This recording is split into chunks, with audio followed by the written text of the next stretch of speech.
ಚಪಾತಿ, ಅಕ್ಕಿ ರೊಟ್ಟಿ, ಜೋಳದ ರೊಟ್ಟಿಗೆ ಇದೊಂದು ಒಳ್ಳೆ ಕಾಂಬಿನೇಷನ್ನು. ಸ್ವಲ್ಪ ಕರ್ಡ್ ಹಾಕ್ಕೊಂಡು ತಿಂದರೆ ಫಸ್ಟ್ ಕ್ಲಾಸ್ ಆಗಿರ್ತದೆ. ವಿಡಿಯೋವನ್ನು ಸ್ಕಿಪ್ ಮಾಡದೆ ಪೂರ್ತಿಯಾಗಿ ನೋಡಿ, ನಿಮಗೂ ಇದು ಖಂಡಿತ ಇಷ್ಟ ಆಗೇ ಆಗುತ್ತೆ. ಎಲ್ರಿಗೂ ನಮಸ್ಕಾರ. ನಾನಿಲ್ಲಿ ಒಂದು ಹೀರೆಕಾಯಿ ತಗೊಂಡಿದ್ದೇನೆ. ಇದನ್ನೀಗ ಕ್ಲೀನ್ ಮಾಡಿ ಕಟ್ ಮಾಡ್ಕೋಬೇಕು. ಶೇಂಗಾ ಬೀಜ ತಗೊಂಡಿದ್ದೇನೆ, ಅದನ್ನು ನಾವು ಚೆನ್ನಾಗಿ ಹುರ್ಕೊಳ್ಬೇಕು. ಈ ಪಲ್ಯದ ವಿಶೇಷತೆ ಅಂದರೆ ಇದೇ ನೋಡಿ, ಇದನ್ನು ಫ್ರೈ ಮಾಡಿ ನಾವು ಪುಡಿ ಮಾಡಿ ಹಾಕ್ತೇವಲ್ಲ, ಒಳ್ಳೆ ರುಚಿಯನ್ನು ಕೊಡ್ತದೆ. ಹಾಗೆ 3 ಬ್ಯಾಡಗಿ ಮೆಣಸಿನ್ಕಾಯಿ, ಶೇಂಗಾ ಬೀಜ ಮತ್ತು ಬ್ಯಾಡಗಿ ಮೆಣಸಿನ್ಕಾಯಿ ಚೆನ್ನಾಗಿ ಫ್ರೈ ಆಗೋ ತನಕ ನಾವು ಹುರ್ಕೊಳ್ಬೇಕು. 6-7 ಎಸಳು ಬೆಳ್ಳುಳ್ಳಿ ಹಾಕೋಬೇಕು. ಈಗ ಇದು ತಣ್ಣಗಾಗಿದೆ. ಈಗ ಇದನ್ನು ತರಿತರಿಯಾಗಿ ನಾವು ಪುಡಿ ಮಾಡ್ಕೊಳ್ಬೇಕು.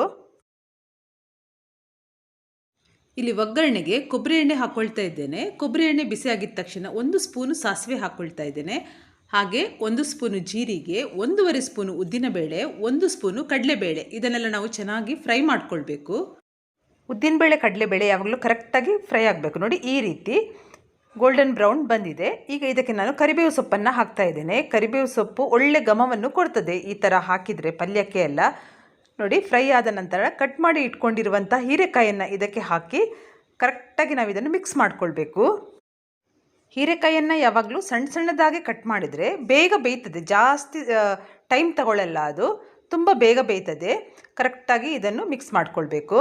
ಹಾಗೆ ಸ್ವಲ್ಪ ಅರಶಿನ, ರುಚಿಗೆ ತಕ್ಕಷ್ಟು ಉಪ್ಪನ್ನು ಹಾಕಿ ಇನ್ನು ಇದನ್ನು ಸರಿಯಾಗಿ ಮಿಕ್ಸ್ ಮಾಡಿ ನಾವು ಬೇಯಲಿಕ್ಕೆ ಇಡಬೇಕು.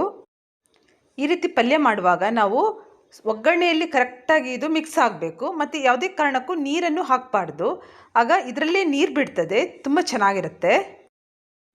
ಬನ್ನಿ ಈಗ ಬೆಂದಿದೆ ನೋಡೋಣ. ನೋಡಿ, ಚೆನ್ನಾಗಿ ಬೆಂದಿದೆ. ಈಗ ಒಮ್ಮೆ ಈ ರೀತಿ ಇದನ್ನು ಸರಿಯಾಗಿ ಮಿಕ್ಸ್ ಮಾಡಿ ಈಗ ನಾವು ಪುಡಿ ಮಾಡಿ ಇಟ್ಕೊಂಡಿರುವಂಥ ಈ ಮಸಾಲೆಯನ್ನು ಇದಕ್ಕೆ ಹಾಕಿ ಸರಿಯಾಗಿ ಮಿಕ್ಸ್ ಮಾಡ್ಕೊಳ್ಬೇಕು. ನೋಡಿ, ಈ ರೀತಿ ತರಿ ಆಗಬೇಕು. ಆಗ ಪಲ್ಯಕ್ಕೆ ತುಂಬ ಒಳ್ಳೆ ರುಚಿಯನ್ನು ಕೊಡ್ತದೆ. ಮತ್ತು ನಾವು ತಿನ್ನುವಾಗ ಕಡಲೆ ಬೀಜ ಸಿಗ್ತದೆ ನಮಗೆ, ಆಗ ತುಂಬ ರುಚಿಯಾಗೂ ಇರ್ತದೆ. ಮತ್ತು ಈ ಪಲ್ಯದ ಜೊತೆ ಸ್ವಲ್ಪ ಕರ್ಡ್ ಮಿಕ್ಸ್ ಮಾಡಿ ತಿಂದರೆ ಅದ್ಭುತ ಅಂತಲೇ ಹೇಳ್ಬೋದು, ತುಂಬ ಚೆನ್ನಾಗಿರ್ತದೆ.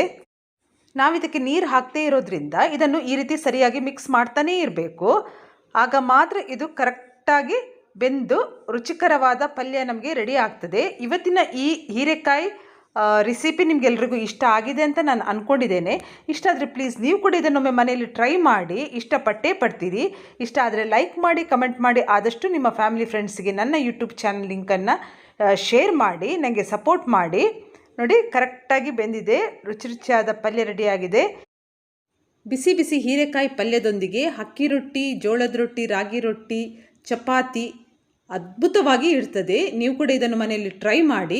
ಹಾಗೆ ಒಂದು ಲೈಕ್ ಮಾಡಿ ಪ್ಲೀಸ್. ಎಲ್ಲರೂ ನನ್ನ ಯೂಟ್ಯೂಬ್ ಚಾನಲ್ನ ಸಪೋರ್ಟ್ ಮಾಡಿ. ಎಲ್ಲರಿಗೂ ನನ್ನ ಪ್ರೀತಿಯ ಧನ್ಯವಾದ.